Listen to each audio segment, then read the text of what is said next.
धान खरीदी में बड़ा बवाल, हड़ताल से सिस्टम ठप, कलेक्टर की एंट्री, नए कर्मियों पर दोहरी मार। नमस्कार दोस्तों, आप देख रहे हैं चंद संवाद न्यूज़। मैं हूं राजेश मिश्रा और आज की इस खास रिपोर्ट में हम दिखाएंगे धान खरीदी सिस्टम के भीतर की वो सच्चाई जो शायद ही किसी ने आपको बताई होगी। सहकारी समितियों की हड़ताल, नए कर्मियों की घबराहट, किसानों की बढ़ती लाइनें और सिस्टम का पूरा टेंशन, यही है छत्तीसगढ़ की धान खरीदी का मौजूदा हाल। किसानों की साल भर की मेहनत बाजार में आने ही वाली थी कि इसी बीच सहकारी समिति के कर्मचारी अनिश्चितकालीन हड़ताल पर चले गए। सरकार की व्यवस्था चरमराने लगी और धान खरीदी का पूरा सिस्टम अचानक अनुभवहीन हाथों में चला गया।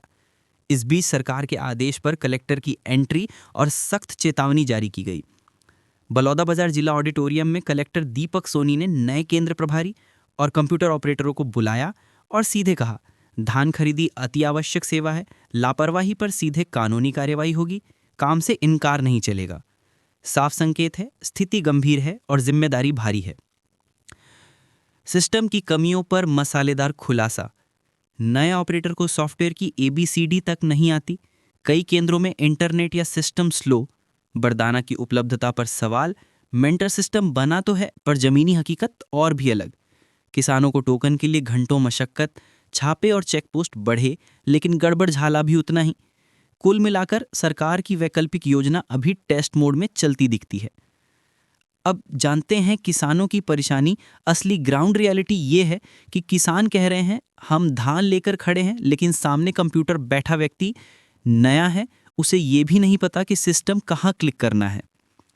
कई जगह टोकन प्रिंट नहीं हो रहे हैं तो कहीं बरदाना की एंट्री ही नहीं, कहीं पटवारी का नंबर बंद तो कहीं केंद्र प्रभारी का लोकेशन गायब। उड़न दस्ता और 12 चेकपोस्ट, क्या वाकई फायदा? सरकार कह रही है वैध और अवैध धान की निगरानी पूरी है, लेकिन सवाल ये है, जब सिस्टम को चलाने वाले ही नए और अनट्रेंड हैं तो निगरानी का फायदा कितना मिलेगा? प्रशिक्षण में संलग्न कर्मचारियों को जो चीज़ें सिखाई गई उनमें टोकन जनरेशन, प्रिंटिंग, संशोधन, धान की एंट्री, बरदाना प्राप्ति, ऑनलाइन मॉनिटरिंग, लेकिन प्रशिक्षण एक दिन का और सिस्टम पूरे जिले का, कितना सीख पाए, ये बड़ा सवाल है। सबसे बड़ा सवाल, जिम्मेदारी किसकी? सरकार की, हड़ताली कर्मचारियों की, कलेक्टर की या अनुभवहीन नए कर्मचारियों की? सच ये है, इस बार धान खरीदी का पूरा खेल दांव पर है। दोस्तों, फिलहाल सरकार ने वैकल्पिक व्यवस्था से मोर्चा संभाल लिया है, लेकिन ये व्यवस्था कम और व्यवस्था का जुगाड़ ज़्यादा लग रही है। किसानों, केंद्र प्रभारियों और सिस्टम सभी के लिए आने वाले दिन और भी चुनौतीपूर्ण हो सकते हैं। अगर आप चाहते हैं कि हम धान खरीदी व्यवस्था का ग्राउंड विजिट भी करें तो कमेंट में ज़रूर बताएं। वीडियो को लाइक करें, शेयर करें और चैनल को सब्सक्राइब करें। मैं हूं राजेश मिश्रा, मिलूंगा अगली रिपोर्ट में।